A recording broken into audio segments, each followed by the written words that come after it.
Live question answer stream दीनी मसाइल में रहनुमाई किताब व सुन्नत की रोशनी में।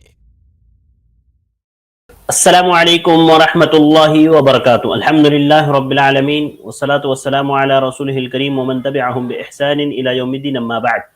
मैं आप तमाम भाइयों और बहनों का इस्तकबाल करता हूँ हमारी लाइव क्वेश्चन आंसर्स की स्ट्रीम। उम्मीद करते हैं आप लोग सब खैर आफियत से होंगे। अल्लाह ताला आप लोगों को अपनी हिफ्ज़ व अमान में रखे। आइए, जैसे कि आप जानते हैं, ये हमारे सवाल व जवाब की स्ट्रीम होती है जिसमें आप लोगों के सवालात होते हैं और फजीलतुल डॉक्टर मोहम्मद नसीम मदनी हफिज़हुल्लाह आपके सवालात के जवाबात किताब व सुन्नत की रोशनी में देते हैं। तो बिला ताखिर आज की मैं ये स्ट्रीम शुरू कर रहा हूँ। आप लोगों को बता दूं, हमने हमारी स्ट्रीम यार्ड की लिंक कमेंट में पेस्ट कर दी है, पिन भी कर दिया है। इस लिंक से आप ज्वाइन हो करके शेख मोहतरम से सवालात कर सकते हैं। आइए शेख मोहतरम को ऐड करते हैं, इस्तकबाल करते हैं और सवालात का सिलसिला शुरू करते हैं। अस्सलाम वालेकुम रहमतुल्लाहि व बरकातुहू। वालेकुम सलाम रहमतुल्लाहि व बरकातुहू। बहुत शुक्रिया शेख हमारे साथ ज्वाइन होने के लिए। इजाज़त हो तो सवालात का सिलसिला शुरू करते हैं शेख। जी बिस्मिल्लाह। तो आज के सबसे पहले गेस्ट है ZKS। मैं आपको ऐड कर रहा हूँ, आप अपना सवाल करें।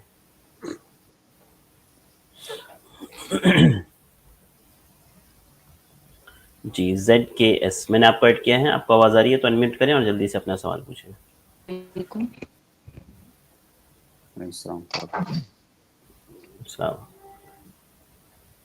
जी फरमाएं। जी शेख, पुराने जो कैलेंडर है, दीनी पेजेस है, वो अगर हमें जलाने ना मिले तो किसी बड़ी नदी में फेंक सकते हैं? बिस्मिल्लाह अल्हम्दुलिल्लाह वस्सलातु वस्सलामु अला रसूलिल्लाह। बहन का सवाल गालिबन उस कैलेंडर के बारे में है जिसमें कुरान की आयतें लिखी हुई हों। अगर कुरान की आयतें नहीं लिखी हुई हैं, दूसरी चीज़ें हैं, तब तो कोई मसला नहीं है।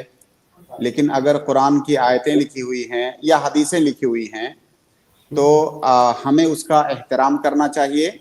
और उसके एहतराम का तकाजा ये है कि अगर वो पुरानी हो जाएं तो पुरानी होने के बाद उन्हें ऐसी जगहों पर ना फेंका जाए जहाँ पर उनकी तौहीन हो, बल्कि उसका तरीक़ा ये है कि उसको जला करके राख कर दिया जाए और राख की शक्ल में उसे कहीं पर भी फेंक सकते हैं, या आप चाहें तो उसे कहीं पर दूर दराज किसी ऐसी जगह पर दफना सकते हैं जहाँ पर लोगों का आना जाना या रौंदना पाँव से इस तरह से ना हो।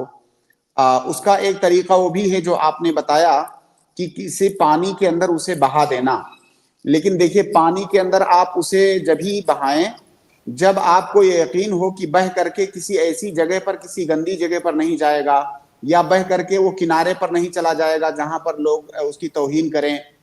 जैसे समंदर है, दरमियान समंदर में अगर आप फेंक देंगे तो वहां कोई इम्कान नहीं है। लेकिन उसका ज्यादा बेहतरीन तरीका यह है कि उसको जला दिया जाए। उसके अंदर जो हरूफ लिखे हुए हैं कुरान की आयत की शक्ल में या हदीस की शक्ल में, जलाने के बाद वो खत्म हो जाते हैं, उनका हुक्म खत्म हो जाता है। तो इस जमाने में जो छपाई होती है वो छपाई इतनी पुख्ता होती है औराक पर कि जलाने से ही वो खत्म हो सकती है। पहले जमाने में सलफ क्या करते थे कि अगर कुरान बोसीदा हो जाता था, पढ़ने के काबिल नहीं रह जाता था, तो उसको पानी से धो देते थे। क्योंकि उस जमाने में जो है स्याही से लिखी जाती थी, कलम से लोग लिखते थे, तो उस पर पानी डालने से वो चीज धुल जाती थी और खत्म हो जाती थी। लेकिन इस जमाने में छपाई का सिस्टम है, तो वो छपाई, वो तहरीर बहुत ही पुख्ता होती है, वो धुलने से नहीं मिटेगी।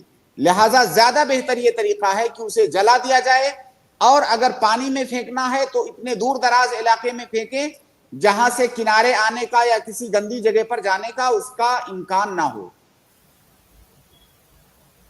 जी बहुत शुक्रिया। जी शिशा।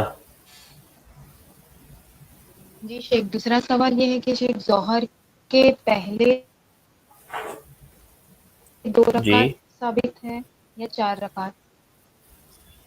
जोहर के पहले वो सुन्नत रातिबा के बारे में उनका गालिबन सवाल है। जी देखिए, जोहर के पहले जो सुन्नत रातिबा है, 2 रकात वाली हदीस भी साबित है और 4 रकात वाली हदीस भी साबित है। कोशिश करनी चाहिए कि आप 4 रकात पर अमल करें, और कभी कभार 2 रकात वाली हदीस पर भी आप अमल करें। तो दोनों तरह की हदीसें साबित हैं, 2 रकात वाली भी और 4 रकात वाली भी। जी ठीक है। 2 रकात पढ़ेंगे और पहले भी 2, तो 12 रकात नहीं होगी। इसीलिए मैंने कहा ना कि आप 4 रकात वाली पर अक्सर अमल करें, क्योंकि जब 4 रकात वाली पर आप अमल करेंगे तो सुन्नत रातिबा की तादाद 12 होगी, और 12 रकात सुन्नत रातिबा पढ़ने की जो फजीलत है वो फजीलत आपको मिलेगी।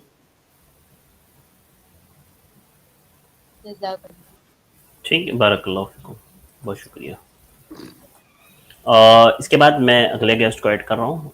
फातिमा, मैं आपको ऐड कर रहा हूँ, आप अपना सवाल करें। अस्सलाम वालेकुम रहमतुल्लाहि व बरकातहू। वालेकुम अस्सलाम वरहमतुल्लाहि वबरकातुहू। वो शेर थोड़ा सा मिस्टेक से नाम लिखा गया था, मेरी सिस्टर ने दोपहर सवाल किया था 3 बजे जी वाली जी स्ट्रीम में। कोई बात नहीं, कोई जी बात जी, नहीं। कोई तो मसला मेरा नहीं, सवाल फरमाइए। ये था बहुत अच्छा। कि जैसे औरत खुला का मुताला करती है हाँ से, तो शोहर जरूरत तो उसकी सारी पूरी करता है, जैसे मिसाल के तौर पर मान लीजिए खर्चा पानी जो घर का होता है जिनमें वो शोहर के वो पूरा अदा करता है, लेकिन वो जो अंदर का मामला होता है जिनके हुकूक जो होते हैं औरत के, उसकी ख्वाहिश को पूरी करना जिस तरह से होता है तो वो पूरी नहीं कर पाता, तो शोहर से इसके ऊपर जो है औरत खुला का मुताला कर रही है कि मतलब मेरी ज़रूरत पूरी नहीं कर रही है, तो ये जायज़ है नाजायज़ है? अगर हम इस काम में उसका साथ दें तो कैसा रहेगा शेख? अल्लाह के नबी सल्लल्लाहु अलैहि वसल्लम की एक हदीस है, जी प्लीज आप म्यूट कर लें। इनका सवाल शेख बुनियादी तौर से खुला के बारे में है जी कि औरत अपने शौहर से खुला का मुतालबा कब कर सकती है। इस सिलसिले में अल्लाह के नबी सल्लल्लाहु अलैहि वसल्लम की एक हदीस है कि अय्युमा इम्राअतिन सअलत ज़ौजहा अत-तलाक मिन गैरि मा बासिन फहरामुन अलैहा रायहतुल जन्ना औ कमा क़ाल नबी सल्लल्लाहु अलैहि वसल्लम। इसका मतलब यह है कि कोई भी औरत जो अपने शौहर से बगैर किसी शरई उज़्र के, बगैर किसी काबिल कबूल उज़्र के तलाक का मुतालबा करे तो ऐसी औरत पर जन्नत की खुशबू हराम है। इस हदीस से बात साफ वाज़ेह होती है कि कोई भी बीवी अपने शौहर से जुदाई का मुतालबा, वो जुदाई चाहे तलाक की शक्ल में हो या खुला की शक्ल में हो या किसी भी शक्ल में हो, अगर वो जुदाई का मुतालबा करती है तो उसके पास शरई तौर से उज़्र होना चाहिए, कोई सबब होना चाहिए। अगर दोनों की जिंदगी ठीक ठाक गुजर रही है, कोई सबब नहीं है, उसके बगैर वो मुतालबा कर रही है, या किसी ऐसे सबब को बना रही है वो वजह जो कि हकीकत में शरीयत के यहाँ काबिल कबूल नहीं है, तो ऐसी सूरत में मुतालबा नहीं कर सकती है। अब इस सिलसिले में आप एक हदीस सुने। साबित बिन कैस रज़ियल्लाहु ताला अन्हु एक सहाबी हैं, उनकी बीवी, उनका नाम गालिबन जमीला था। उनकी बीवी ने अल्लाह के नबी सल्लल्लाहु अलैहि वसल्लम के पास साबित इब्ने कैस रज़ियल्लाहु ताला अन्हु की शिकायत की। बीवी ने क्या कहा कि इन्नी ला उईबु फी खुलुक़िही वला फी दीनिही। हदीस के अल्फाज मुख्तलिफ भी हो सकते हैं। वो कह रही हैं कि मैं अपने शौहर साबित बिन कैस के दीन और उनके अखलाक पर मुझे कोई एतराज नहीं है, उसमें कोई ऐब नहीं है, यानी वो दीनदार भी हैं, अखलाकमंद भी हैं। वलाकिन्नी अकरहुल कुफ्र फिल इस्लाम, लेकिन मेरा मसला ये है कि मैं इस्लाम में शौहर की नाफरमानी को नापसंद करती हूँ। मैं एक मुसलमान औरत हूँ, मेरे ऊपर शौहर की फर्मा बरदारी वाजिब है, शौहर का शुक्र अदा करना वाजिब है, लेकिन मेरे जो हालात हैं, मेरी जो तबीयत है, मैं उनको इतना नापसंद करती हूँ कि इस नापसंदीदगी के साथ मैं उनकी फर्मा बरदारी कर ही नहीं सकती। मैं जिस तरह उन्हें नापसंद करती हूँ, इस नापसंदीदगी के साथ शौहर की इताअत और फर्मा बरदारी करना ये मेरे लिए पॉसिबल नहीं है। लिहाजा मैं चाहती हूं कि मैं उनसे अलग हो जाऊं। अल्लाह के नबी सल्लल्लाहु अलैहि वसल्लम ने उनसे कहा कि हल तरुद्दीन अलैहि हदीक़तहु, कि वो बाग जो उन्होंने तुमको महर में दिया है, क्या तुम उसे वापस कर सकती हो? तो उन्होंने कहा हाँ, वापस कर सकती हूं मैं। तो अल्लाह के नबी सल्लल्लाहु अलैहि वसल्लम ने साबित बिन कैस से कहा इक़बलिल हदीक़ा व तल्लिक़हा। दूसरे अल्फाज हैं इक़बलिल हदीक़ा व फ़ारिक़हा, कि वो बाग कबूल कर लो खुला के एवज में और इन्हें तलाक दे दो, जुदा कर दो, खुला दे दो।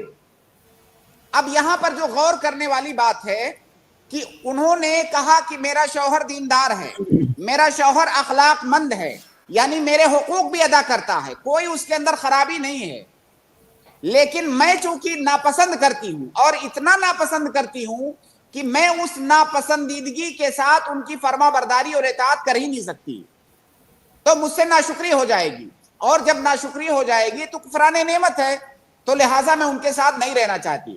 اللہ کے نبی صلی اللہ علیہ وسلم نے اس عذر کو ان کے لیے قبول فرمایا.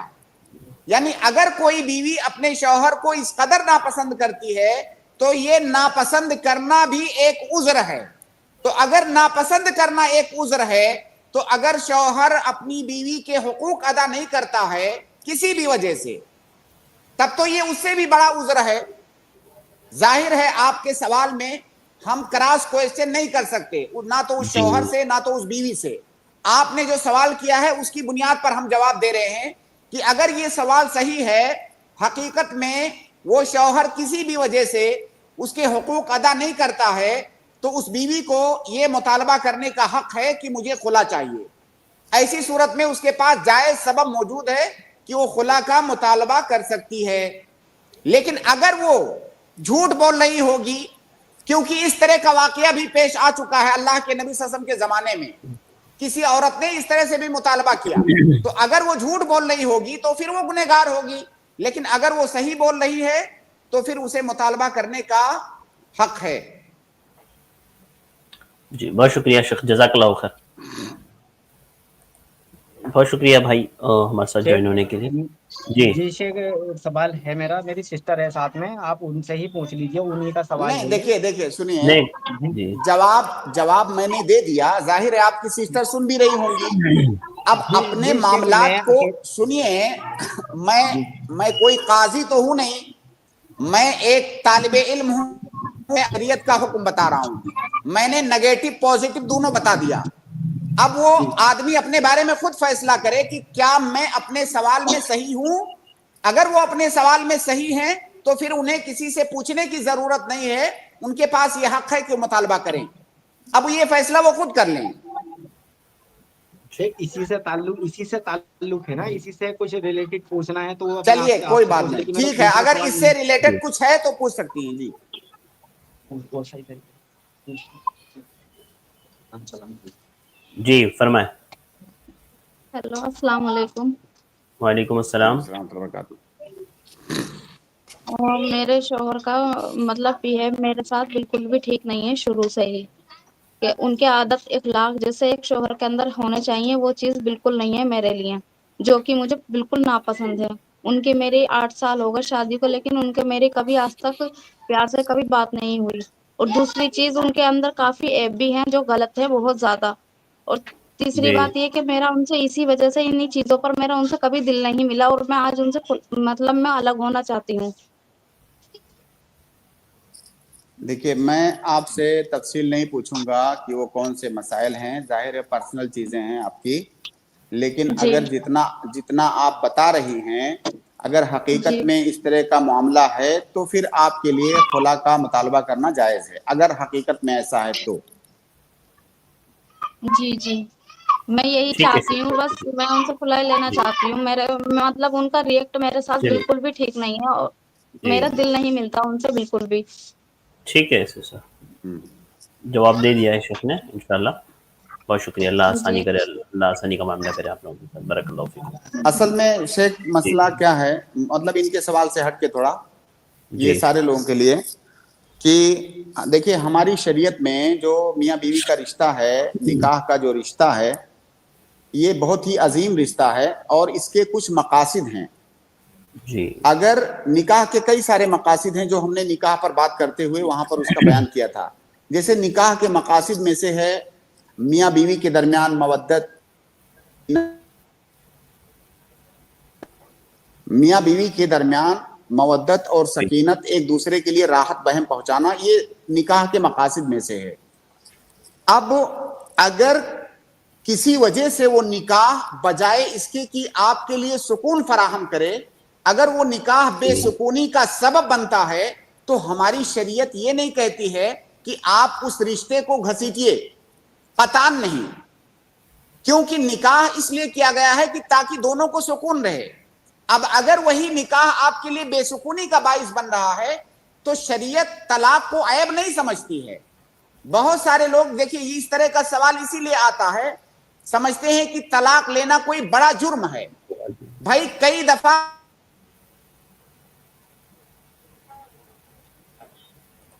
और शेख आपकी आवाज़ नहीं आ रही है, माजरत। जी अभी आ रही है शेख। तो मैं ये कह रहा था कि जिस तरह से निकाह के मकासिद हैं उसी तरह तलाक के भी मकासिद हैं। अगर निकाह के मकासिद हासिल नहीं हो रहे हैं बल्कि उसके अपोजिट निकाह ये बेसुकूनी का सबब बन रहा है दोनों की जिंदगी के लिए, तो ऐसी सूरत में तलाक ये कभी कभी जरूरी हो जाता है ताकि वो दोनों सुकून के साथ जिंदगी गुजार सकें। तो जिस तरह से रिश्ते को बढ़ाना कई दफा जरूरी होता है आगे, उसी तरह कई दफा तलाक ही जरूरी हो जाता है। तो इसको इतना कोई कभी चीज नहीं समझना चाहिए। लेकिन हम लोग ऐसे मुआशरे में हैं जहां पर गैर मुस्लिमों से मुतासिर हैं, उनके यहाँ उनके दीन में तलाक का कोई कॉन्सेप्ट है नहीं, तो हम समझते हैं कि तलाक ये बहुत कभी चीज है। और यही वजह है कि हमारे यहाँ जिन औरतों का तलाक हो जाता है किसी वजह से, जल्दी उनके रिश्ते नहीं होते हैं। वो समझते हैं जरूर इस औरत के अंदर कोई ऐब होगा, कोई खराबी होगी जिसकी वजह से इसकी तलाक हुई है। तो ऐसा जरूरी नहीं है, तलाक कई दफा बहुत जरूरी हो जाता है। जी बहुत शुक्रिया शेख, जज़ाकल्लाहु खैर। इसके बाद मैं अगले गेस्ट शेख माहीन को ऐड कर रहा हूँ, आप अपना सवाल करें।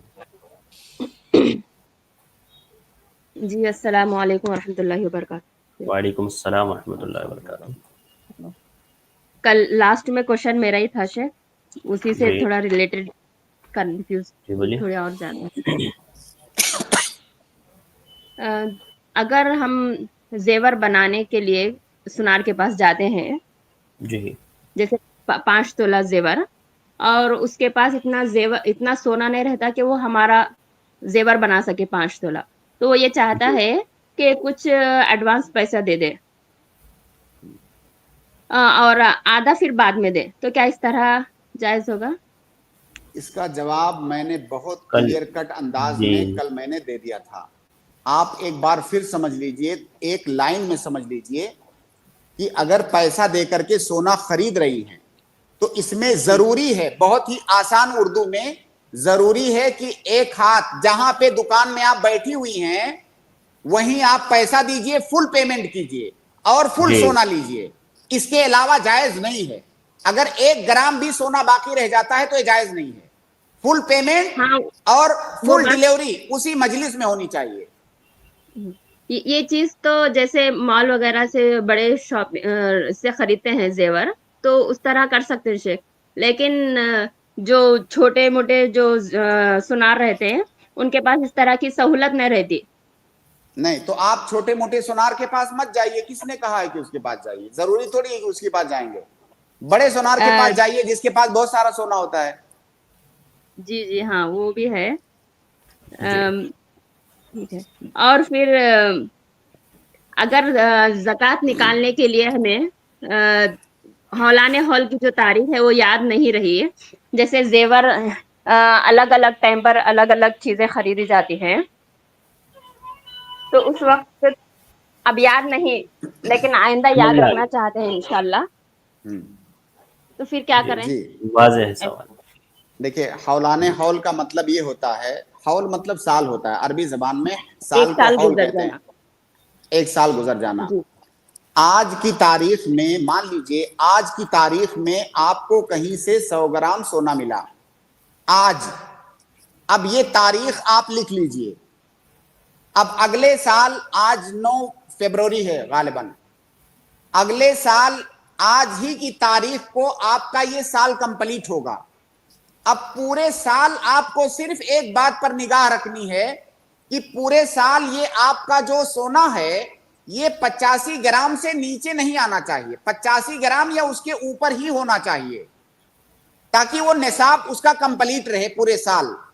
जब अगले साल ये आज की तारीख आएगी तो आपका साल कंप्लीट हो गया, उसमें आप 2.5% ज़कात निकालेंगे। सवाल यहाँ पे एक और है जो शायद आप पूछना चाहती हैं कि आज की तारीख में 100 ग्राम सोना आया आपके पास, 1 महीने के बाद कहीं से 5 ग्राम सोना और भी आया, फिर उसके अगले महीने 5 ग्राम सोना कहीं और से आया, تو اب یہ جو پہلا 100 گرام سونا آیا تھا اس کی تاریخ تو 9 تاریخ کو پوری ہوگی, اس کا سال پورا ہوگا 9 تاریخ کو, لیکن جو 1 مہینے کے بعد آیا ہے 5 گرام, اس کا حول یا اس کا سال تو 1 مہینے بعد پورا ہوگا اس کے. تو اس کو کیسے نکالیں گے؟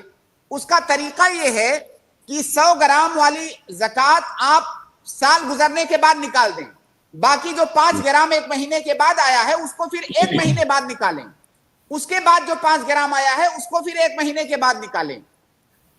اگر آپ پورا مطلب اتنا ہی نکالنا چاہتی ہیں جتنا آپ کے اوپر واجب ہے, لیکن اس میں آپ کے لیے دشواری ہے کہ ہر مہینے آپ کو نکالنا پڑے گا.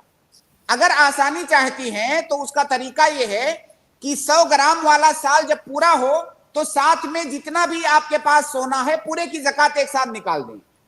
اس سے کیا ہوگا کہ آپ نے واجب بھی ادا کر دیا اور واجب سے آگے بڑھ کر کے ادا کیا, تو آپ پورے کی زکوٰۃ ایک ساتھ نکال سکتی ہیں. ایک پوائنٹ یہاں پر اور ہے جو ضروری ہے جاننا, کہ جو مال آپ کے پاس درمیان سال میں آتا ہے اس کی 2 قسمیں ہیں. ایک کو کہا جاتا ہے المال المستفاد.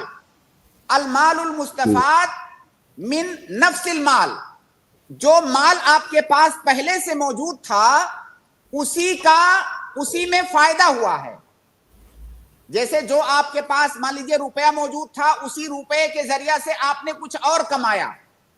اب یہ جو کچھ اور آپ نے کمایا اس کا سال الگ سے شمار نہیں ہوگا, اس کا سال جو کیپٹل ہے اسی کے ساتھ شمار ہوگا. لیکن اگر سورس آف انکم الگ سے ہے تو پھر اس کا ہولان ہول الگ ہوگا. اگر سورس آف انکم سیم ہے تو ہولان ہول کیپٹل کے اعتبار سے ہوگا. اگر اس کا انکم کا سورس مختلف ہے تو پھر اس کا ہولان ہول الگ ہوگا. جی واضح ہے شیخ. اب مجھے نہیں معلوم کہ جو سائلہ ہیں ان کے لیے واضح ہے کہ نہیں. سسٹر سمجھ میں آئی بات آپ کے؟ اس کے لیے پورا ایک ایپیسوڈ چاہیے سر. جی ہاں سمجھ گیا. جی, میں بھی یہی چاہتی ہوں کہ جو عورتوں میں جو زیورات کی خرید و فروخت ہے اس کے بارے میں ایک پورا مکمل آپ کا جو عنوان رہے گا تو بہت زیادہ بہتر رہے گا. خاص کر یہ زیورات کی خرید و فروخت میں بہت ساری غلطیاں ہوتی ہیں شیخ. جی انشاءاللہ موقع رہے گا تو ضرور ہم لوگ کی کام کریں گے. جزاک اللہ خیر سے بارک اللہ فیک. نہیں, میرا سوال یہ تھا کہ ہولان ہول مکمل ہونے پر تو زکوٰۃ ادا ہو ہی کریں گے, لیکن ابھی ہم یاد نہیں ہے, یعنی جو چیزیں ہم خریدے تھے الگ الگ موقع پر, اب ہم عورتیں بل ہوگا نا آپ کے پاس, بل ہوگا نا, اس حساب سے آپ فیصلہ کر سکتی ہیں. اب جب انسان گولڈ خریدتا ہے کچھ چیزیں ممکن ہے, نہیں کچھ چیزیں ممکن ہے اور کچھ ناممکن ہے, تو ایسے وقت پر ٹھیک ہے کیا کریں ایسے وقت میں آپ ایک محتاط اندازہ لگائیں. محتاط اندازے کا مطلب یہ ہے کہ سال کے اوپر مت جائیں, تھوڑا پہلے ہی نکال دیں. تو ایک محتاط اندازہ لگائیں. جب آپ کے پاس علم نہیں ہے تو آپ معذور ہیں, تو ایک محتاط اندازے کے مطابق آپ سال کا تخمینہ لگائیں اور اسی میں آپ نکال دیں. ٹھیک ہے. ہاں جزاک اللہ. اور آئندہ خیال رکھیں, انشاءاللہ خیال رکھیں گے. اور آپ کا کچھ ویڈیو یا کچھ آپ کا عنوان اس کے تعلق سے رہے گا تو بہت زیادہ اچھا رہے گا شیخ. آپ کو اگر یوٹیوب میں سرچ کریں گی زکوٰۃ سے متعلق, میرا نام ڈال کے اگر چیک کریں گی تو اس پر تقریباً 2-3 گھنٹے کا میرا محاضرہ ہے, ایک جگہ نہیں 1 سے زائد جگہوں پر, شاید آپ کو مل جائے. کیا عنوان ہے شیخ؟ آپ زکوٰۃ کے مسائل یا ایسا کچھ کر کے لکھیے اور نام کے ساتھ, تو ہو سکتا ہے آپ کو مل جائے. جی انشاءاللہ. ٹھیک, بہت شکریہ جزاک اللہ خیر بارک اللہ فیکم. اس کے بعد میں اگلے گیسٹ کو ایڈ کر رہا ہوں, محمد ابراہیم, آپ اپنا سوال کریں. جی السلام علیکم رحمۃ اللہ صاحب. وعلیکم السلام ورحمۃ اللہ وبرکاتہ. شیخ میرا سوال یہ ہے, جیسا میرا دکان ہے فرنیچر کا, اس کا ٹرن اوور جو ہے کروڑوں میں لگ بھگ ہو رہا ہے, بٹ پریشانی یہ ہے کہ اگر ہم گورنمنٹ کی طرف سے لون نہیں لیتے ہیں تو دقت پڑ سکتے ہیں اس بزنس کو لے کے. تو شیخ کہاں تک یہ صحیح ہے لون لینا؟ وہ دقت بتا دیجئے مجھے, کون سی دقت؟ جیسے انکم ٹیکس کا چھاپا پڑنا وغیرہ, یہ سب چیزیں ہم اتنا جواب دے ہی نہیں پائیں گے اسے. دیکھیے سنیے, जब आप इस मुल्क में रहते हैं और माशाल्लाह आप बता रहे हैं कि करोड़ों का टर्नओवर है आपका बिजनेस जी का, सर। तो टैक्स देने में क्या दिक्कत है आपको? टैक्स दीजिए। तो सर टैक्स तो बहुत ज्यादा ही लग रहा है उसमें। मेरे भाई तो पैसा भी तो बहुत 36% ज्यादा है आपके पास पैसा भी तो बहुत ज्यादा है। तो सर सही हाँ? बात है, पैसा है। बात यह है सर कि जैसे अगर हम लोन लेके काम देखिए करते भाई, हैं, देखिए परेशानी किसको कहते हैं? परेशानी वो है जो हल ना हो। जिसका हल आपके सामने मौजूद है वो परेशानी कैसी है वो? तो सर दूसरी बात वो ये है कि आप ये बता दीजिए मुझे कि क्या लग्जरी लाइफ ये जरूरी है या दीन पर अमल करना जरूरी है? दिन पे अमल करना सर। दीन पे अमल करना जरूरी है। अल्लाह के नबी सल्लल्लाहु अलैहि वसल्लम की एक हदीस है कि मन अस्बह मिनकुम आमिनन फी सिरबिही मुआफन फी जसदिही इंदहु क़ूतु यौमिही फकअन्नमा हिज़त लहु दुनिया बिहदाफिरहा। इसका मतलब हमारी शरीयत जो दुनिया में जीने का हमें सलीका बता रही है कि अगर आपके पास घर है, उस घर में अमनो अमान के साथ रहते हैं, आपके पास सेहत और तंदुरुस्ती है, तो गोया की पूरी दुनिया आपके पास है। अब जरूरी तो नहीं है कि करोड़ों हमारे पास हो। जाहिर है उसी करोड़ों के चक्कर में आप ये सवाल कर रहे हैं कि क्या मैं सूद पर कर्ज ले सकता हूं? अगर वो करोड़ों आपको सूद लेने पर मजबूर कर रहे हैं तो उन करोड़ों को धक्का मार दीजिए। वो करोड़ों जरूरी नहीं है। कल को हो सकता है आपकी आंख बंद हो जाए, अल्लाह ताला आपको लंबी उम्र दे, कल को आपकी आंख बंद हो जाएगी, वो करोड़ों गायब हो जाएगा। तो उस करोड़ों के चक्कर में आप सूद के ऑप्शन पे मत जाइए। आपका बिजनेस और छोटा हो जाए, आपको टैक्स देना पड़ जाए, कोई दिक्कत नहीं है। थोड़ी देर के लिए एक चीज मान लेते हैं, हम ये फर्ज कर लेते हैं कि ये जो टैक्स आपसे लिया जा रहा है, हम फर्ज कर लेते हैं, जरूरी नहीं है ऐसा कि ये टैक्स जो है आप पर जुल्म करके लिया जा रहा है, हम इसको थोड़ी देर के लिए मान लेते हैं। तो आप अगर वो टैक्स दे रहे हैं जो जुल्म करके आपसे लिया जा रहा है, तो गोया कि आप मजलूम हैं, और मजलूम इंसान अगर जुल्म पर सब्र करेगा तो उसको अजर मिलेगा। लेकिन जब आप उस जुल्म से बचने के लिए जा करके सूद लेंगे, सूद पर कर्ज लेंगे, तो पहले आप मजलूम थे, अब आप जालिम हो जाएंगे। तो क्या आप जालिम होना पसंद करेंगे कि मजलूम होना पसंद करेंगे? मजलूम होना चाहिए। हाँ बिल्कुल, मजलूम होना पसंद कर लीजिए, मगर जालिम बनना पसंद मत कीजिए। तो हो सकता है बिजनेस में थोड़ा आपका बिजनेस छोटा हो जाए, ज्यादा टैक्स देना पड़े, इसको अंगेज कर लीजिए, सूद के ऑप्शन पे मत जाइए। हमारी शरीयत में शिर्क के बाद सूद से ज्यादा खतरनाक चीज कोई नहीं है। सूद की खतूरत को लोग समझते नहीं हैं। अब मतलब सूद के सिलसिले में ऐसी ऐसी हदीसें हैं, अल्लाह के नबी सल्लल्लाहु अलैहि वसल्लम की एक हदीस है, गालिबन उसमें जो जिक्र किया गया है कि अगर कोई आदमी सूद के 70 दरवाजे हैं जी सर, और उनमें जो सबसे अदना दर्जे का सूद है उसका मर्तबा ऐसे है जैसे कोई अपनी मां से ज़िना करे, जो सबसे कमतर दर्जे का सूद है। आप बताइए कि क्या आप अपने बिजनेस को लात मारना पसंद करेंगे या ये वाली कभी चीज करना पसंद करेंगे जिसका मैंने जिक्र किया? जाहिर है तो बिजनेस में थोड़ा सा बिजनेस छोटा कर लीजिए, लेकिन सूद के ऑप्शन पे मत जाइए। सर इसी से रिलेटेड एक और क्वेश्चन है, जैसे फर्नीचर पे भी देते हैं,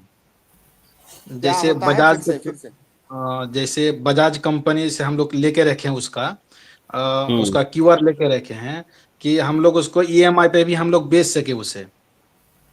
तो जैसे कि हम किसी कस्टमर को बेच दिए, मान के जो 10,000 का सामान है, हम उसको बेच दिए, वो उसको 1,000 महीना पर डे लगेगा, पर मंथ लगेगा 10 महीना, लेकिन उस चीज सामान का कीमत है 10,000, लेकिन अगर ईएमआई पे दे रहे हैं तो कस्टमर को 11,000 पड़ रहा है, लेकिन वो 10,000 जो है वो 24 घंटे के अंदर तो मेरे अकाउंट में आ जाता है, लेकिन कस्टमर को 1,000 ज्यादा पड़ रहा है।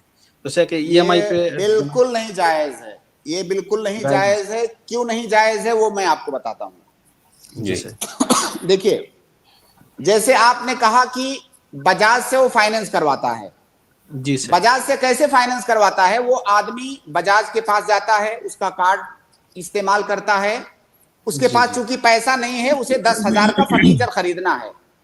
اب وہ بجاج والا کیا کرتا ہے کہ بجاج والا اس آدمی کو 10,000 روپیہ قرض دیتا ہے, اور وہ قرض اس آدمی کے ہاتھ میں نہیں دیتا ہے. وہ آدمی کہتا ہے کہ بھائی قرض آپ جو مجھے دے رہے ہیں میرے ہاتھ میں مت دیجئے, فلاں فرنیچر والے کے اکاؤنٹ میں ڈال دیجئے 10,000 روپیہ جو کہ میرے اوپر قرض ہوگا. اب اس بجاج والے نے اس آدمی کو 10,000 روپے کا قرض دیا, ٹھیک ہے, اس آدمی کو فرنیچر مل گیا, 10,000 روپیہ اس نے بجاج سے قرض لیا. اب جب وہ اس قرض کو جب وہ پے کرنا شروع کرے گا تو اس کو 10,000 نہیں پے کرنا ہے, اس کو 11 دینا ہے, جبکہ اس نے قرض لیا ہے 10,000 روپیہ, دینا پڑے گا 11,000 روپیہ. تو یہ جو 1,000 روپیہ زیادہ ہے یہ سود ہے کہ نہیں ہے؟ وہ بجاج سے لیا قرض 10,000, اس کو دے رہا ہے 11,000, تو یہ 1,000 سود ہے. دوسری بات یہ کہ اس میں ایک چیز اور ہوتی ہے, وہ دوسری خرابی کہ بجاج والے کے ساتھ اس آدمی کا ایگریمنٹ ہوتا ہے کہ اگر آپ اس کی قسطیں بھرنے میں ڈیلے کریں گے تو آپ کو اور زیادہ دینا پڑے گا, جتنی بار آپ ڈیلے کرو گے اتنی بار آپ کو پینالٹی دینا پڑے گا. تو یہ دوسری خرابی ہے. تو ایک تو اس کے اندر ابتداءً سود ہے, اور دوسری تاخیر کی صورت میں بھی اس میں سود ہے. تو یہ جائز نہیں ہے. آپ یہ سسٹم استعمال نہ تو خود کیجئے نہ تو استعمال کرنے میں کسی کی مدد کیجئے. شکریہ, بہت شکریہ, جزاک اللہ خیر بھائی, بارک اللہ فیکم. السلام علیکم. السلام. اس کے بعد میں اگلے گیسٹ کو ایڈ کر رہا ہوں, عبداللہ یافعی, آپ اپنا سوال کریں. جی وعلیکم السلام ورحمۃ اللہ وبرکاتہ. میرا سوال یہ ہے, میں اکاؤنٹنٹ کا کام کرتا ہوں, جہاں پر فرم تو حلال ہے مگر وہ لوگ بیاج پہ لون لیتے ہیں, انٹری کرنا پڑتا ہے آڈٹ میں, حساب کتاب میں. اس وقت میں یہ کام میرے لیے جائز ہوگا یا نہیں ہوگا؟ اللہ کے نبی صلی اللہ علیہ وسلم کی حدیث ہے, لعن اللہ آکل الربا ومؤکلہ وکاتبہ وشاہدیہ, کہ اللہ کی لعنت ہو سود کھانے والے پر, سود کھلانے والے پر, یعنی سود لینے والے پر, سود دینے والے پر, اور سود کی لکھا پڑھی کرنے والے پر, اور سود پر گواہ بننے والے پر. اب اس حدیث کا مطلب یہ ہے کہ اس سود کے معاملے میں, اس پروسیجر میں جس آدمی کا بھی تعاون شامل ہوگا قریب سے یا بعید سے, وہ اس لعنت کا مستحق ٹھہرے گا. اور آپ تو ڈائریکٹ اس سود کی لکھا پڑھی کر رہے ہیں, تو آپ کاتب ہوئے اس سود کے لیے, تو لہٰذا یہ کام کرنا جائز نہیں ہے. جی عبداللہ بھائی. تو میں بات کیا تھا عالم صاحب کو, وہ بتا رہے تھے کہ یہ آلریڈی آپ بعد میں اس کا حساب نہیں. کیا بتا رہے تھے؟ جی بعد میں, یہ جیسے کہ لینے والے نے پہلے لے چکا ہے, بعد میں بس آپ اس کا حساب کتاب کر رہے ہو. عجیب ہیلا ہے میرے بھائی, یہ ہیلا شریعت میں نہیں چلتا ہے. یہ ہیلا ایسے ہی ہے شیخ. ایک ہیلا بتاتا ہوں میں آپ کو, ایک مخصوص مذہب کے فقہ میں ہے وہ ہیلا, میں نام نہیں لوں گا, بہت سارے لوگ چڑ جائیں گے. وہ ہیلا یہ ہے کہ جیسے چوری کے باب میں, چوری کا آپ باب پڑھیں گے فقہ میں, تو چوری کے باب میں حد قائم کرنے کے لیے ایک شرط ہے کہ چوری کے مال کو حیز سے, حیز مطلب ایسی جگہ سے چرایا جائے جہاں پر اس کے مالک نے رکھا ہوا ہے. اب اگر کوئی آدمی ایسا کرتا ہے کہ ایک آدمی گیا اس مال کو اٹھا کر کے وہاں سے باہر سڑک پہ رکھ دیا, دوسرا آدمی آیا سڑک سے اٹھا کر لے کے چلا گیا, تو پھر یہ چوری نہیں ہے, اس پر اس کا ہاتھ نہیں کاٹا جائے گا. تو یہ معاملہ تقریباً کچھ اسی طرح سے ہے. بھائی آپ کو پتا ہے کہ سودی کاروبار میں وہ لوگ ملوث ہیں, چاہے پہلے لیے ہیں بعد میں لیے ہیں, اس سے کیا فرق پڑتا ہے؟ جی جی جی جی عبداللہ بھائی. ٹھیک ہے عبداللہ بھائی, آپ میوٹ ہے. جی تھوڑا نیٹ ورک. جزاک اللہ خیر, بارک اللہ فیکم. جزاک اللہ خیر.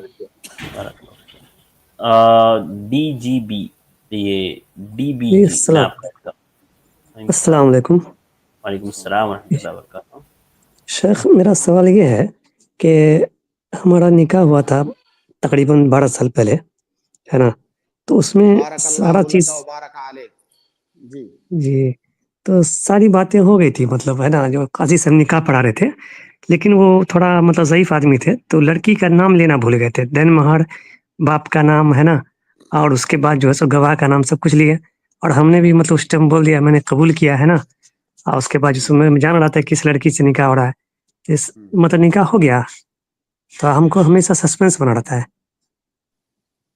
तो अभी इतने दिनों के बाद, 12 साल के बाद आपको कैसे याद आया? जी, हम एक मतलब के आलिम से पूछे तो बोला कि हो जाएगा, लेकिन फिर भी जो है सो इस तरह का स्ट्रीम देखने के बाद जो है, हमको लगा कि हाँ, ठीक है, पूछना चाहिए, ताकि हम ठीक है। अंदर से बहुत टेंशन में थे। मैं आपको ऐसा जवाब जी, देता हूं जिससे आपको इत्मीनान हो जाएगा। जी, जी। देखिए, निकाह के जो शुरूत हैं, शुरूत जी, जी, मतलब निकाह के सही होने के लिए जो कंडीशन है, उन जी, कंडीशंस में से एक कंडीशन ये है कि लड़का हुँ, और लड़की की तायीन होनी चाहिए। तायीन का मतलब होता है कि ये पता हो लड़के को भी कि मेरा निकाह किस लड़की से हो रहा है, लड़की को भी जी, पता हो कि मेरा निकाह किस लड़के से हो रहा है। ये तायीन का मतलब होता है। जैसे जी, जी, जैसे फर्ज कर लें, कोई आदमी है, उसके पास 2 हुँ, बेटियां हैं, एक का नाम है जी, फातिमा, एक का नाम है जैनब। हाँ, जी, जी, अब जी वो आदमी हुँ, अपनी एक बेटी की शादी कर रहा है किसी लड़के से। अब वहां पे जी, वो कह रहा है कि मैं अपनी दोनों बेटियों में से एक बेटी का निकाह आपसे कर रहा हूं, आपको कबूल है? अब वो पूछे ना कि कौन सी बेटी, फातिमा या जैनब, वो बोले कि हाँ मुझे कबूल है, तो भाई किसको कबूल किया आपने? उसकी तो 2 बेटियां हैं। लेकिन अगर उन दोनों की बात पहले हो चुकी है कि ये जो निकाह पढ़ाया जा रहा है ये फला वाली बच्ची का है, फला वाली जी, लड़की का ये निकाह हो रहा है, लड़के को पता है कि मेरा निकाह फला लड़की से हो रहा है, लड़की को भी पता जी, है जी, कि मेरा निकाह फला लड़के से हो रहा है, तो यहां पे जी, नाम लेने की जरूरत नहीं है, जरूरत फकत तायीन की है। और आप खुद बता रहे हैं कि मुझे पता था मेरा निकाह किससे जी, हो रहा है, आपने किसका निकाह कबूल किया। तो नाम लेना जी, निकाह के अंदर जरूरी नहीं होता है। निकाह के अच्छा, अंदर अच्छा, जो जी, चीज जरूरी होती है वो तायीन होती है, नाम लेना जरूरी नहीं होता है। हुँ, और एक मसला फिर बाद में ये हो गया कि फिर हम एक आलिम को बोले, जो लोकल में ही थे, मोहल्ला में, तो बोले कि अरे टेंशन में काहे हो, चलो हम फिर से 1 मरतबा तुम्हारा पढ़वाइए देते हैं, पढ़ा देते हैं। तो ला हम खड़े हौला थे और वला मेरी कुव्वता वाइफ भी इल्ला खड़ी थी और भी घर के 2-3 आदमी खड़े थे। तो कुछ इस तरह से बोल के तमाम गवाहान के सामने कि आपने कबूल किया, इस तरह से बुलवा दिए। यानी आपने तो किया मतलब भी, दोबारा किया भी। फिर दोबारा कर हाँ, लिया तो मतलब फिर वही क्या मसला रह गया अभी? नहीं, फिर जब मतलब ये दोबारा सब कर ही लिया था आपने। नहीं, वो मतलब उस तरह से ऑथेंटिक जिस तरह से मतलब होता है, उस तरह से तो नहीं हुआ, खड़े-खड़े जो है, इस तरह देखिए से भाई, कुछ बोल कर इसीलिए इसीलिए गालिबन अल्लामा इब्नुल कय्यिम का कौल है कि जितना जी, जरूरी हमारे लिए खाना पीना है, उससे कहीं ज्यादा जी, जरूरी है दीन का इल्म हासिल करना। लेकिन मसला जी, ये जी, है कि दीन के इल्म के बारे में हम ये समझते हैं कि ये मौलवियों का काम है कि दीन सीखना। भाई जब आपका निकाह हो रहा है तो निकाह के मसाइल का भी तो पता होना चाहिए आपको। अब वो जी नहीं जी, पता था, इसीलिए तो 12 साल से आप जो है कंफ्यूजन के शिकार हैं। तो ये जो जी, दीन जी, के बुनियादी मसाइल हैं इनका सीखना बहुत जरूरी है। और उसी जी, वजह जी, से आपने ये बड़ी गलती किया। पहली बात तो आप जी, परेशान रहे, दूसरी बात एक जी, शादीशुदा औरत है उसका निकाह फिर से आप कर रहे हैं अपने से। हाँ, ये हाँ, हाँ, सरासर जहालत पर मबनी फैसला था। बहरहाल जो हुआ उसको भूल जाइए, उससे कोई फर्क नहीं पड़ता है। आपका निकाह जी, हो जी, गया था पहले ही। जी, अल्हम्दुलिल्लाह। बहुत-बहुत शुक्रिया शेख, जज़ाकल्लाह खैर। अब दोबारा मत, किसी से दोबारा मत पूछिएगा वसवसे में आके। नहीं, नहीं, नहीं, अब हम इत्मीनान हो गए, हम 12 साल से बहुत परेशान थे कि 12 पता नहीं साल से परेशान थे। हाँ, कोई मतलब ऐसा मतलब हमको कोई चलिए अल्लाह सही आसान जवाब देने करेगा। का मतलब किसी से मुतमईन ही नहीं थे, किसी की बात से, है ना? लेकिन ये मतलब कि स्ट्रीम से हमको इतना बड़ा फ़ायदा हुआ है अल्हम्दुलिल्लाह आज, कि आज हम अल्हम्दुलिल्लाह, सुकून के जो सो साँस ले रहे हैं अल्हम्दुलिल्लाह, अल्लाह है कि आपकी हम आसानी पैदा बहुत करे। परेशान थे। जज़ाकल्लाह हाँ, खैर आमीन। भाई, जज़ाकल्लाह खैर भाई। जज़ाकल्लाह खैर शेख। इसके बाद मैं अगले गेस्ट को ऐड कर रहा हूँ। ज़ैद, मैं आपको ऐड कर रहा हूँ, आप अपना सवाल करें। ये अस्सलाम वालेकुम शेख। वालेकुम अस्सलाम। शेख हम लोग 19 तारीख को इंशाल्लाह उम्रा पे जा रहे हैं, तो जो जिनके थ्रू जा रहे हैं वो एक्चुअली हमें पहले मदीना ले जा रहे हैं। तो हम उन्होंने ये बोला है कि जद्दा पे पहले उतरेंगे तो एहराम बांधना है आपको। लेकिन मेरे माइंड में ये आया कि हम लोग उस टाइम तो नहीं करने जा रहे उम्रा, मदीना में 9 दिन रहेंगे, उसके बाद फिर जाएंगे, फिर करेंगे, तो तब एहराम पहनना चाहिए ना शेख? तो ये डाउट था हमको। देखिए भाई, एक तरफ आप कह रहे हैं कि पहले जद्दा ले जाएगा, फिर मदीना का कैसे जिक्र आ गया? जद्दा तो बहुत दूर है मदीना से। नहीं पता सर शेख, वो पहले एयरपोर्ट से वहां आया, मतलब जाती होगी फ्लाइट। मतलब जद्दा एयरपोर्ट से आपको मदीना ले जाएंगे? जी जी, दिल्ली से हाँ, जद्दा, फिर जद्दा से बस के जरिया मदीना। तो देखिए, जी जी आप अभी चूंकि आप उम्रा नहीं कर रहे हैं, पहले आप मदीना जाएंगे, वहां कुछ दिनों रहेंगे, उसके बाद उम्रा करने जाएंगे। तो आप ऐसा कीजिए कि आप अभी नियत मत कीजिए। एहराम, असल में एहराम का मतलब होता है नियत करना। तो आप जब जद्दा में फ्लाइट वहां से गुजरेगी, जद्दा उतरने से थोड़ा सा पहले ऐलान किया जाएगा कि हम मीकात से गुजर रहे हैं, जिसको एहराम बांधना हो एहराम बांध ले, नियत कर ले। तो चूंकि अभी आप मक्का नहीं जाने वाले हैं, वहां से मदीना जाने वाले हैं, इसलिए आपको नियत करने की जरूरत नहीं है। आप मदीना चले जाइए, वहां जितने दिन रहना हो रहिए। जब मदीना से आपके टूर वाला आपको मक्का ले जाएगा, तो जब मदीना से आप निकलेंगे मक्का की तरफ, तो रास्ते में जुल्हुलैफा पड़ेगा 6-7 किलोमीटर पर। वहां पे वो ऑटोमेटिक आपको बताएगा कि ये मीकात है, तो वहां पे आप नियत कीजिएगा। अच्छा शेख। और शेख जैसे उम्रा पूरा हो जाता है तो उसके बाद एहराम उतार सकते हैं, राइट? और उसके बाद नफिल जब करना है तो फिर दोबारा नियत करके पहनना है, ऐसा है क्या? देखिए, उम्रा के 3 अरकान हैं। 3 अरकान हैं, 2 वाजिबात हैं। अरकान, पहला रुकन है नियत करना, दूसरा रुकन है तवाफ करना, तीसरा रुकन है सई करना सफा मरवा के दरमियान। और उसके 2 वाजिबात हैं। पहला वाजिब है मीकात से नियत करना, यानी मीकात से पहले पहले नियत कर लेना, मीकात क्रॉस करके नहीं, उससे पहले पहले नियत कर लेना। एक वाजिब ये है, और दूसरा वाजिब है बाल कटवाना। ये अरकान और वाजिबात हैं। ये सारे जब आपके अदा हो गए, उसके बाद आप एहराम से निकल गए, मतलब उम्रे की नीयत से बाहर आ गए। वो जो चादर आपने ओढ़ रखी है, उसका उतारना ना उतारना कोई अहमियत नहीं रखता है। आप चाहें तो उसको पहने रहे पूरे सफर में, उससे कोई फर्क नहीं पड़ता है। असल जब आपका उम्रा कंप्लीट हो गया, आप नियत के जरिया से उम्रे के अमाल से बाहर आ गए, आपका एहराम खत्म। तो एहराम दरअसल उस कपड़े का नाम नहीं है। हमारे यहाँ चूंकि तर्जमा ये सबसे बड़ी मुसीबत है, शरीयत को समझने के लिए तर्जमा इतनी बड़ी मुसीबत बनी हुई है कि जिसको आए दिन हमको झेलना पड़ता है। एहराम का मतलब वो कपड़ा नहीं है, एहराम का मतलब वो नियत है जो करके आप उम्रा के आमाल में दाखिल हुए हैं। अब नियत के जरिया से आप बाहर आ गए, कपड़े की कोई अहमियत नहीं है। आप वो कपड़ा चाहे पहने रखें चाहे उतार दें, उसका कोई मतलब नहीं है। बहरहाल वो कपड़ा इंसान क्यों पहने रहेगा, उसमें परेशानी होती है उसे, तो वो कपड़ा वगैरह उतार के आप नॉर्मल कपड़ा पहन लीजिए। अब अगर दोबारा आप मक्का से बाहर कहीं जाते हैं, बाहर का मतलब जैसे मदीना गए या किसी और शहर चले गए किसी काम से, दोबारा मक्के का सफर हो रहा है आपका, तो इस दूसरे सफर में आप दूसरा उम्रा कर सकते हैं। लेकिन मक्का में इकामत के दौरान आप बार बार मस्जिद, वहां तनईम जाकर के, मस्जिद आयशा जाकर के जो लोग उम्रा करते हैं, वो वाला आप मत कीजिएगा। एक सफर में एक ही उम्रा साबित है अल्लाह के नबी सल्लल्लाहु अलैहि वसल्लम से और सहाबे कराम से। वो आयशा रजी अल्लाह तआला अन्हा ने जो तनईम से किया था, वो एक खास पोजीशन में थी। अगर किसी औरत को वो सिचुएशन लाहिक हो तो उसके लिए जायज है कि वो मस्जिद तनईम से जाकर के दोबारा उम्रा करे, लेकिन ये सबके लिए नहीं है। भाई अल्लाह के नबी सल्लल्लाहु अलैहि वसल्लम ने हजरत आयशा के साथ उनके भाई अब्दुर्रहमान इब्न अबी बकर को भेजा कि इनको जाकर के एहराम बंधवा के लाओ तनईम से। वो साथ में गए, उन्होंने एहराम नहीं बांधा खुद का, सिर्फ हजरत आयशा ने एहराम बांधा।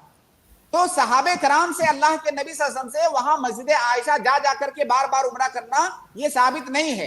अलबत्ता मक्का से आप कहीं और चले गए, किसी काम से घूमने चले गए या किसी भी काम से दोबारा लौट रहे हैं मक्का, तो ये आपका दूसरा सफर है, तो फिर दूसरा उम्रा आप कर सकते हैं। ये शेख अच्छा आपने क्लियर कर दिया, क्योंकि ये डाउट था कि जितने दिन वहां रहते हैं डेली उम्रा मतलब तवाफ करते रहना पड़ेगा। बहुत सारे उलमा ने तो इसको बिदात तक कहा है भाई, बहुत सारे उलमा ने बिदात तक कहा है, और ये बहुत धड़ल्ले से होता है। मैंने वहां देखा है मक्का में पूरी बाकायदा बसें लगी रहती हैं, लोग हजारों की तादाद में जाते हैं, जो कि अल्लाह के नबी सल्लल्लाहु अलैहि वसल्लम से साबित नहीं है। मेरे भाई, जो चीज साबित है उसको कीजिए ना, वहां मस्जिद हराम के अंदर बैठिए, नफली नमाजें पढ़िए, कुरान की तिलावत कीजिए, जिक्र अज़कार कीजिए, दुआएं कीजिए, अगर आपको मौका मिले तो नफली तवाफ कीजिए। तो जो चीजें साबित है उसको कीजिए। हमें शौक होता है कि हम अल्लाह के नबी सल्लल्लाहु अलैहि वसल्लम से आगे बढ़ जाएं। भाई आगे क्यों बढ़ना चाहते हैं? जो चीज साबित नहीं है उसको क्यों कर रहे हैं? मस्जिद हराम के अंदर बैठ के इबादत करना, नफली इबादत करना, ये बहुत फजीलत वाला अमल है, तो आप उसी पर इक्तफा कीजिए। जी जज़ाकल्लाह खैर। अस्सलाम वालेकुम। शुक्रिया। अस्सलाम। आरिफ जल्दी से अपना सवाल करें। अस्सलाम वालेकुम शेख। वालेकुम अस्सलाम। शेख मेरा सवाल ये है कि हम जब बहुत सारे गैर मुस्लिम होटलों या फिर रेस्टोरेंट में जाते हैं तो वहाँ पे जो चिकन या मटन जो बिकता है तो वो हमें अगर पता नहीं कि उसे ज़बीहा करके ही उसे किया गया है तो वो हम खा सकते हैं या फिर वो हराम हो जाएगा?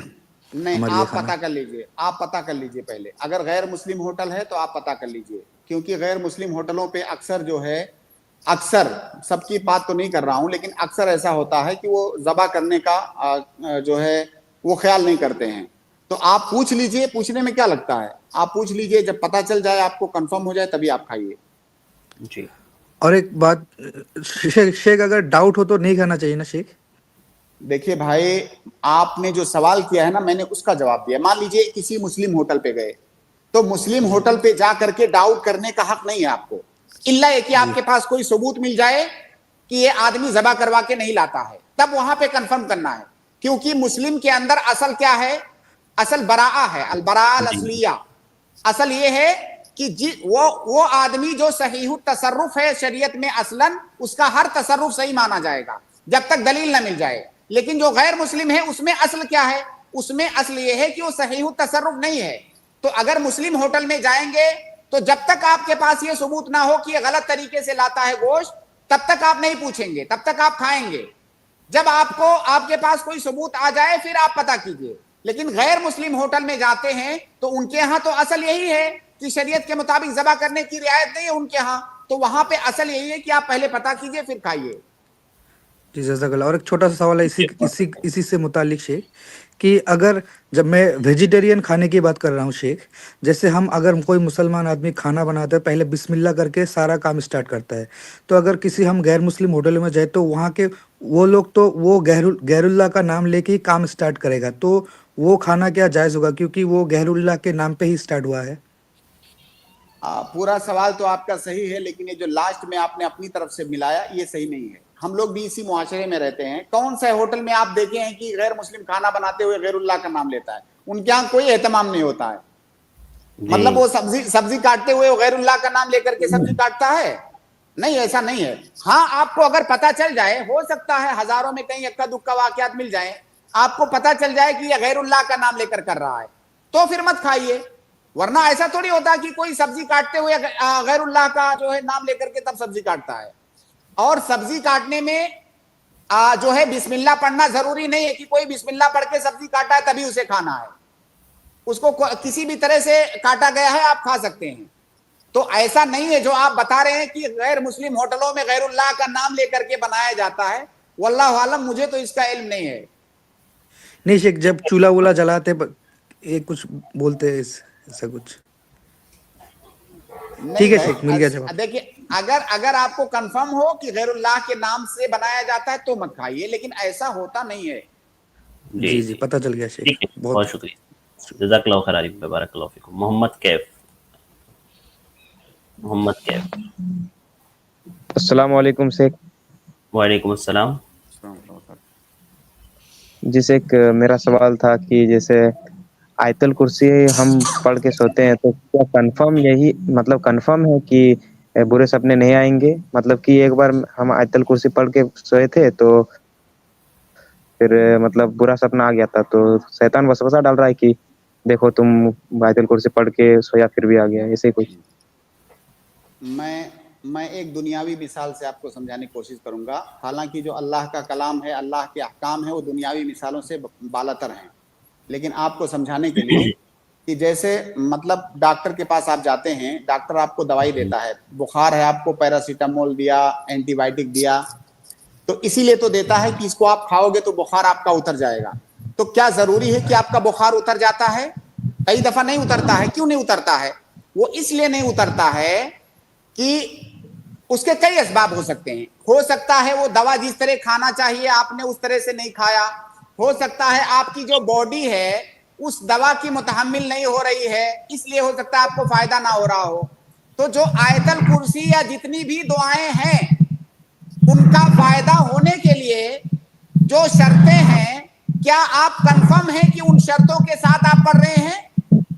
कोई आदमी आजमाने के लिए पढ़ रहा है, जैसे आपने सवाल किया, अब आपके सवाल से ये जाहिर है कि मैं आयतल कुर्सी पढ़ के सो रहा हूं, मुझे नहीं आना चाहिए, आएगा नहीं। गोया कि जैसे एक तजर्बा करने वाली बात है। तो भाई अल्लाह पर तवक्कुल आपका जितना कवी होगा उसी कदर फायदा होगा आपको उससे। अगर आप पर आपका तवक्कुल कमजोर है, कोई तजर्बे के लिए कर रहा है, तो जरूरी नहीं है कि उसका फायदा हो। उसका फायदा होने के लिए कुछ शर्तें हैं। जैसे आप दुनियावी इलाज करते हैं तो उसका फायदा होने के लिए कुछ शर्तें हैं। तो वो दुआ आपको उस वक्त फायदा करेगी जब वो तमाम शर्तें मुकम्मल तौर से आपके अंदर पाई जाएंगी, और ये कंफर्म आप नहीं कर सकते कि वो तमाम शर्तें पाई गई। जी बहुत शुक्रिया शेख। जैसे कि मेरा एक छोटा सा सवाल था, दूसरा सवाल जल्दी से पूछ लीजिए। शेख जैसे कि जो ये जन्नत के दर्जात हैं वो तो सबके आमाल के हिसाब से होंगे, लेकिन से कि एक कुरान में की एक आयत में है शायद कि मतलब उसके माँ बाप या रिश्तेदार जहाँ पर होंगे वो अल्लाह ताला उन्हें उनको शिफ्ट कर देंगे वो इसी जगह पर। तो इसके बारे में थोड़ा आप समझा दीजिए। भाई आप सोचिए आप सवाल क्या कर रहे हैं। आप कुरान के बारे में सवाल कर रहे हैं और ऐसे मतलब हवा में सवाल कर रहे हैं। कुरान की वो आयत सामने लाइए फिर उसके बारे में बात करें। इस तरह कुरान के बारे में गुफ्तगू करना दुरुस्त नहीं है। ना तो मेरे लिए जायज है उसका जवाब देना, ना तो इस तरह सवाल करना दुरुस्त है। कुरान की वो आयत लाइए, ताकि ऐसा तो है नहीं कि पूरे कुरान की तफसीर इस तरह से दिमाग में फीड है कि आपने बटन दबाया और वो निकल आएगा। वो कुरान की आयत सामने लाइए, फिर उसको हम देखें तफसीर में क्या है, फिर उसके बाद उसका जवाब दें। तो जब कुरान के बारे में बहुत ज्यादा एहतियात की जरूरत है, किसी आयत की तफसीर पूछना चाहें वो आयत लेकर के आए, और मेरे ऊपर भी जरूरी है कि मैं पहले उसको कंफर्म करूं तब उसके बारे में कोई गुफ्तगू करूं। तो आप अगले स्ट्रीम में कुरान की वो आयत लेकर के आइए, बताइए, फिर इंशाल्लाह हम जवाब देते हैं। जी बहुत शुक्रिया। ठीक है मोहम्मद भाई, जज़ाकल्लाह खैर। आयत लेकर आइए इंशाल्लाह अगली स्ट्रीम में। बहुत शुक्रिया। इसके बाद परवेज़ खान लास्ट गेस्ट को मैं ऐड कर रहा हूँ। जल्दी से परवेज़ भाई आप अपना सवाल पूछ लें, शॉर्ट में एक सवाल ले लें। वालेकुम अस्सलाम व रहमतुल्लाहि व बरकातहू। शेख मेरा सवाल है कि मैं कुछ लोगों को देखा हो कि वजू करते वक्त कुछ हिस्सा सर का मसा कुछ हिस्से पे करते हैं 3 बार, पूरे सर का मसा नहीं करते। ऐसा करना सही है? दो गलती है इसमें, दो गलती, और दोनों गलतियां बहुत भयंकर हैं। पहली तो कि वो 3 बार करते हैं, ये गलत है। सर का मसा 1 बार करना है। दूसरी गलती है कि वो पूरे सर का मसा नहीं करते हैं। पूरे सर का इस्तिआब ये जरूरी है। वमसहू बिरुऊसिकुम, यहां पर जो बा है ये इल्साक के लिए है, इस्तिआब के लिए है। तो पूरे सर का मसा करना जरूरी है। इस आयत की तफसीर अल्लाह के नबी सल्लल्लाहु अलैहि वसल्लम से मरवी है। जैसा कि आप अब्दुल्लाह इब्न ज़ैद वाली जो रिवायत है, लंबी रिवायत वजू के बारे में, दीगर सहाबा से भी मरवी है। तो उन्होंने क्या तरीका बताया कि सर के शुरू हिस्सा से अल्लाह के नबी सल्लल्लाहु अलैहि वसल्लम ने स्टार्ट किया, आखिर तक ले गए जहां तक बाल होता है, फिर आप दोबारा वापस वहीं तक लाए। तो पूरे सर का मसा अल्लाह के नबी सल्लल्लाहु अलैहि वसल्लम ने किया। तो अल्लाह के नबी ने सिर्फ ये नहीं बताया कि मसा करो, बल्कि मसा करके बता भी दिया कि ऐसे करो। तो सर के बाज हिस्से का मसा कर लेना, इससे वजू नहीं होगा। जी बारकल्लाहु फीकुम, बहुत शुक्रिया। जज़ाकल्लाहु खैर परवेज़ भाई। जज़ाकल्लाहु खैर शेख, बहुत शुक्रिया हमारे साथ ज्वाइन होने के लिए। चूँकि वक्त हमारा हो गया है तो आज के स्ट्रीम को हम लोग यहीं पर ख़त्म करते हैं। इंशाअल्लाह कल के स्ट्रीम में मुलाकात होगी। अस्सलामु अलैकुम व रहमतुल्लाहि व बरकातहू। इसके बाद मैं अपने भाइयों और बहनों का शुक्रगुजार हूँ। अल्हम्दुलिल्लाह आप लोग हमारे साथ जुड़े रहे हैं। अपने सवालात की उम्मीद करते हैं तशफ़ी बख्श जवाबात मिले होंगे, और माज़रत ख़्वाह उन भाई बहनों से जिनको मौका नहीं मिल पाया। इंशाअल्लाह अगली स्ट्रीम में आपको मौका देने की कोशिश करेंगे। आज के लिए बस इतना ही, मुझे दीजिए इजाज़त। अस्सलामु अलैकुम व रहमतुल्लाहि व बरकातहू।